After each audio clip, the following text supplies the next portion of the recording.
हरिओम प्रिय दर्शकों, यदि आपकी वृश्चिक राशि या वृश्चिक लग्न है तो इस वीडियो को पूरा देखिएगा। इस वीडियो में हम बात करने वाले हैं नवंबर 2023 की। नवंबर का महीना वृश्चिक राशि वालों के लिए कैसा रहने वाला है, नवग्रह आपको क्या रिजल्ट देने वाले हैं। इस वीडियो में हम बात करेंगे सबसे पहले स्वास्थ्य की, विद्यार्थियों की, लव पार्टनर की, दाम्पत्य जीवन की, व्यापारियों की, करियर की, और साथ में हम जानेंगे उपाय भी। तो प्रिय दर्शकों, सबसे पहले हम जान लेते हैं कि यह राशिफल आपके चंद्र राशि के आधार पे है। और आइए जान लेते हैं ग्रहों की स्थिति। तो आपके चतुर्थ भाव में शनिदेव विराजमान हैं और आपके पंचम भाव में राहु। तो आपके षष्ठम भाव में देवगुरु बृहस्पति, तो आपके दशम भाव में शुक्र विराजमान हैं, तो एकादश भाव में केतु और द्वादश भाव में सूर्य, मंगल और बुध विराजमान हैं। तो ये है ग्रहों की स्थिति। तो आइए सबसे पहले हम जान लेते हैं आपका स्वास्थ्य कैसा रहने वाला है। तो स्वास्थ्य के दृष्टिकोण से देखा जाए तो स्वास्थ्य बहुत अच्छा नहीं कहा जाएगा। स्वास्थ्य के दृष्टिकोण से, क्योंकि मंगल खुद विराजमान है द्वादश भाव में, आपके जो राशि के अधिपति हैं वो त्रिक भाव में जाके बैठे हुए हैं, और साथ में जो सूर्य हैं वो भी त्रिक भाव में, द्वादश भाव में बैठे हुए हैं।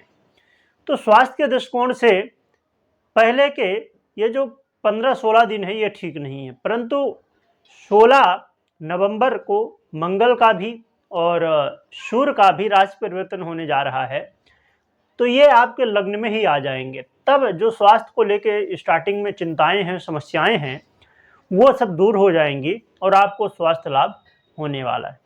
अब हम बात कर लेते हैं विद्यार्थियों की। तो विद्यार्थियों के लिए देखा जाए तो बहुत अच्छी स्थिति नहीं कही जाएगी, क्योंकि यहाँ पर राहु विराजमान है, और राहु जो है तो बहुत अच्छी स्थिति में नहीं है, क्योंकि राहु जहाँ पर विराजमान है तो यहाँ पर समस्याएं क्या करेंगे कि आपका मन भटकेगा। राहु आपके मन को भटकाएंगे, खासकर सोशल मीडिया में। और अब ये 30 अक्टूबर 2023 से यहाँ पर आ चुके हैं, तो ये पूरा 18 महीना रहने वाले हैं। और यदि आपने नहीं देखी है राहु केतु राशि परिवर्तन की वीडियो तो जरूर देख लीजिएगा, तो काफ़ी ज़्यादा आपको सहयोग मिलेगा। वहाँ उपाय भी बताए गए हैं, तो उन्हें भी देख लीजिएगा। तो यहाँ पर समझा जाए तो आपको अपने मन को स्थिर रखना है, तो फिर स्थितियाँ बेहतर हो सकती हैं, क्योंकि देवगुरु बृहस्पति षष्ठम भाव में बैठे हुए हैं, तो कहीं ना कहीं आपकी हेल्प करेंगे और आपका समय बेहतर बनाया जा सकता है। तो प्रिय दर्शकों, अब हम बात कर लेते हैं लव पार्टनर की। तो लव पार्टनर के लिए देखा जाए तो स्थितियाँ मिली जुली हैं। यदि आप जैसे विद्यार्थियों को जरूरी था कि भ्रमित ना हो, तो आपको भी जरूरी है कि आप अपने लव पार्टनर से वाद विवाद ना करें, बेवजह की बातों को लेकर शंका ना करें, तो स्थितियां कंट्रोल में हो सकती। क्योंकि शुक्र की स्थिति तो ठीक है, शुक्र दृष्टि भी सीधी डाल रहे हैं, तो यहाँ पर आपको स्थितियां सामान्य देखने को मिलेंगी, पर शुक्र के साथ केतु भी हैं, ये भी ध्यान रखिए। इसीलिए सावधानी के साथ यदि समय निकालते हैं तो निकल जाएगा। अब इसके अलावा यह भी जरूरी है कि एक तो आपको शंका नहीं करना है, दूसरा अपना आत्मविश्वास बनाए रखना है। अब हम बात कर लेते हैं दाम्पत्य जीवन की। तो दाम्पत्य जीवन की बात करें तो दाम्पत्य जीवन की स्थिति ठीक है, दाम्पत्य जीवन में कोई खास समस्या नहीं दिखाई दे रही है, दाम्पत्य जीवन बेहतर रहने वाला है। और व्यापारियों की बात करें तो व्यापारियों के लिए भी बहुत अच्छा मौका है, व्यापारियों को धन लाभ होने वाला है।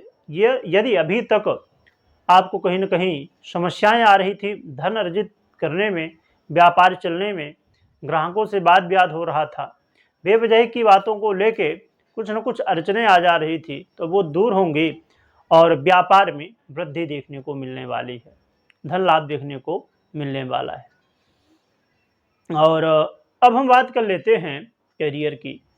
तो करियर की स्थिति देखी जाए तो करियर में भी स्थिति पहले तो 15-16 दिन थोड़ा आपको चिंता करनी होगी। आपको इस बात का ध्यान रखना होगा कि कोई वाद विवाद न हो, क्योंकि वाद विवाद यदि होता है तो ये गंभीर स्थिति ले सकता है और आपको ज़्यादा झटका लग सकता है। अर्थात क्योंकि सूर्य जो अधिपति बन रहे हैं आपके करियर के, वो सीधा द्वादश भाव में हैं और द्वादश भाव में होने की वजह से सूर्य वो भी कौन सी राशि में है? तुला राशि में, तो नीच के हैं। तो इसीलिए बेहद ज़रूरी है कि लड़ाई झगड़ा न करें, क्योंकि इससे थोड़ी कोर्ट कचहरी की स्थिति बन सकती है, तो आपको सावधान रहना है। परंतु बहुत ज़्यादा चिंता इसलिए नहीं है कि 16 तारीख को सूर्य का राशि परिवर्तन, मंगल का भी राशि परिवर्तन हो जाएगा और आपके ये लग्न में आ जाएंगे, तब फिर स्थितियां आपके लिए बेहतर बनेंगी, तब आपको धन लाभ होगा और यदि आप प्रमोशन चाहते हैं तो प्रमोशन भी मिलेगा। देखा जाए तो फिर 16 तारीख के बाद आपके पक्ष में समय आ जाएगा, तो 16 तारीख तक आपको संभाल के रखना है। अब क्योंकि खुद लग्नेश हैं, आपके मंगल राशिपति हैं, वो खुद जो है तो व्यय में हैं, तो इसलिए बेहद ज़रूरी है कि 16 तारीख के बाद आपके लिए ये नवंबर का महीना काफ़ी अच्छा सिद्ध होने वाला है। अब हम प्रिय दर्शकों बात कर लेते हैं उपाय की। तो एक तो भगवान सूर्य को अर्घ्य देना है, आपको भगवान सूर्य की आराधना करनी है। गायत्री मंत्र का कम से कम 1 माला जप करें और ज़्यादा जितना जप सकें। साथ में भगवान नारायण की आराधना करनी है, जिससे आपके जीवन में जो समस्याएं हैं वो दूर हो जाएं। भगवान नारायण के मंत्रों का जप कर सकते हैं। ओम नमो नारायणाय इसका, या ओम विष्णुवे नमः इसका भी जप कर सकते हैं, या तो ओम नमो भगवते वासुदेवाय, इन 3 मंत्रों में से किसी का भी जप कर सकते हैं। कम से कम 1 माला, ज़्यादा जितना जप सकें। और भगवान नारायण को तुलसी अर्चन करें और हनुमान जी की सेवा तो आप कर ही रहे होंगे, क्योंकि ढैया का प्रभाव चल ही रहा है। तो प्रिय दर्शकों देखा जाए तो ये महीना 16 तारीख के बाद आपके पक्ष में आ जाएगा और धन लाभ आदि हर तरह से लाभ आपको मिलेगा। वीडियो देखने के लिए बहुत बहुत धन्यवाद।